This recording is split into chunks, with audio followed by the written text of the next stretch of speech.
Okay, so Aria Avalon, what other option do white women have? Everyone else hates us. Everyone has been very vocal about women being on their own after the election. Now our abuser is turning up the abuse to control us.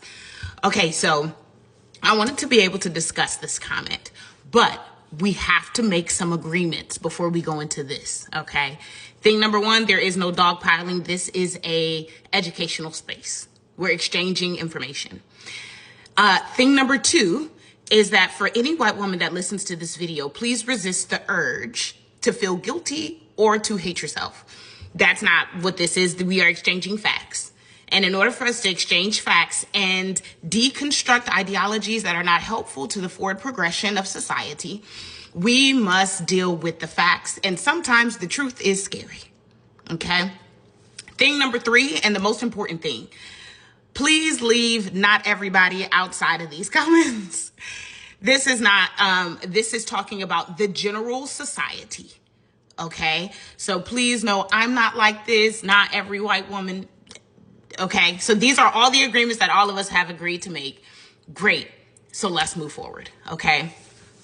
Now, I want to be able to tell you about the thing about white women, because I also saw your other comment where you said that white women have been fighting as well.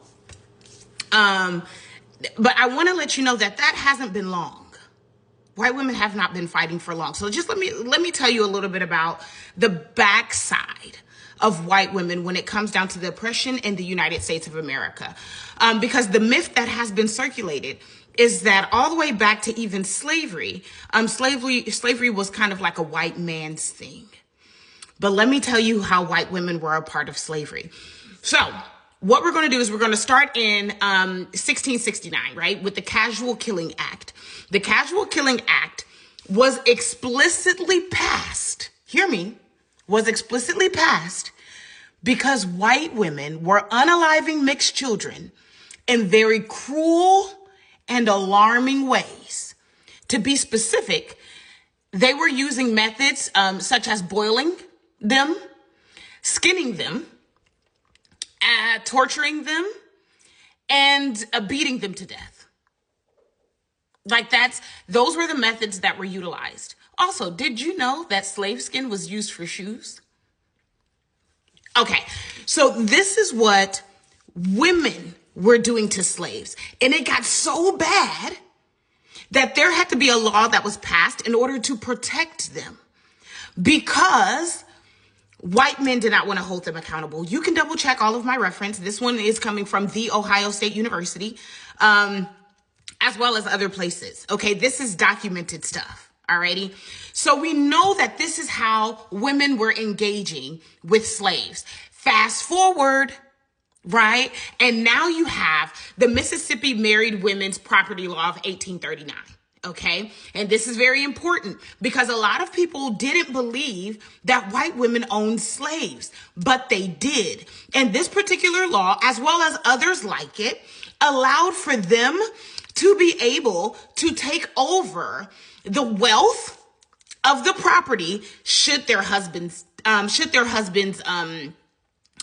away, and for other reasons that they ended up receiving this type of wealth. Now, this is very different than what was happening in the North. And the reason why it's different than what was happening in the North is because in the North, they were underneath coverture, which for coverture meant that whatever the woman owned belonged to her husband when she got married.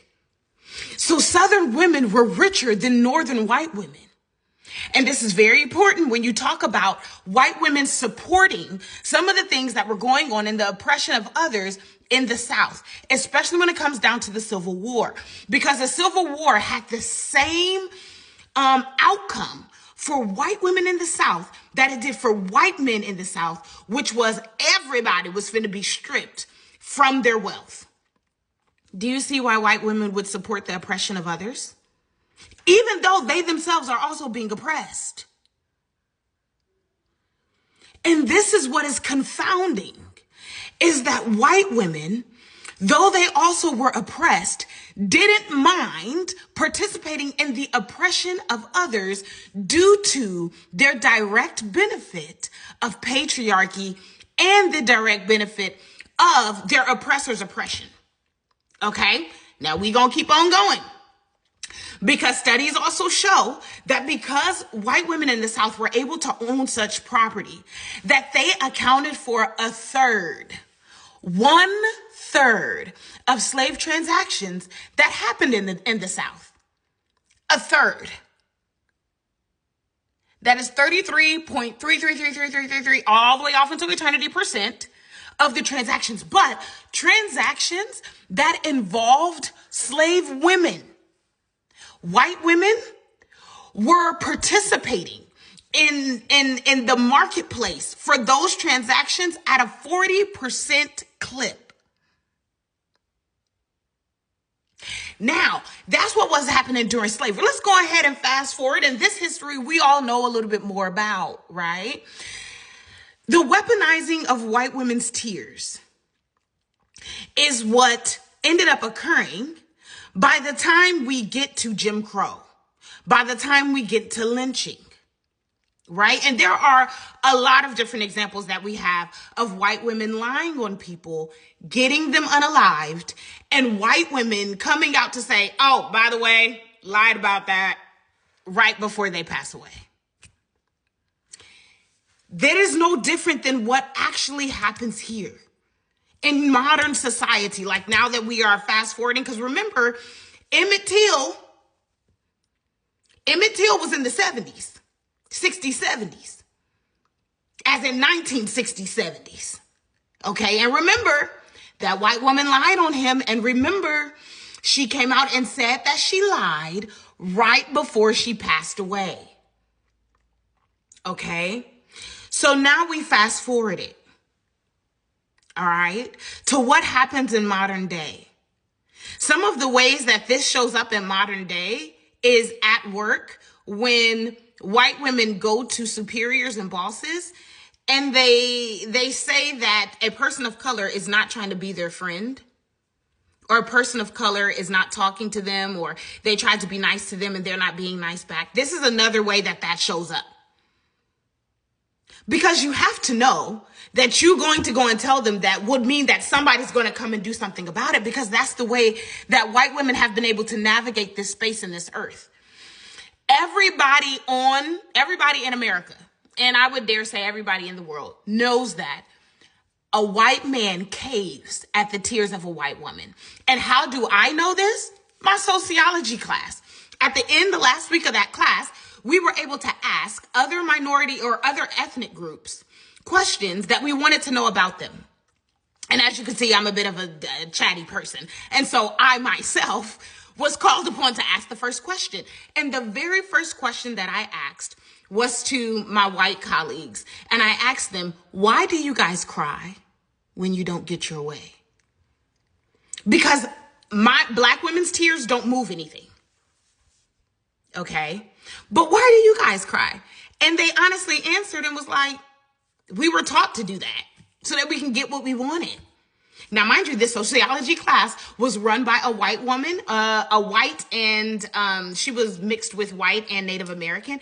And she was also somebody that participated in the civil rights. Love this woman down. Okay. Now, the reason why people are saying that white women are on their own is because white women, just like every other group except for black women, benefit due to the proximity or in some form fashion from the oppression that white men put on everybody else. And in this moment, white women have to fend for themselves because the rest of us are fending for ourselves.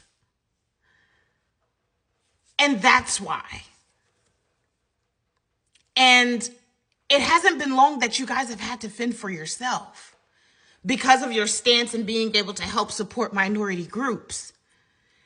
And is it easy? No, because there's a price to be paid to stand up for what's right.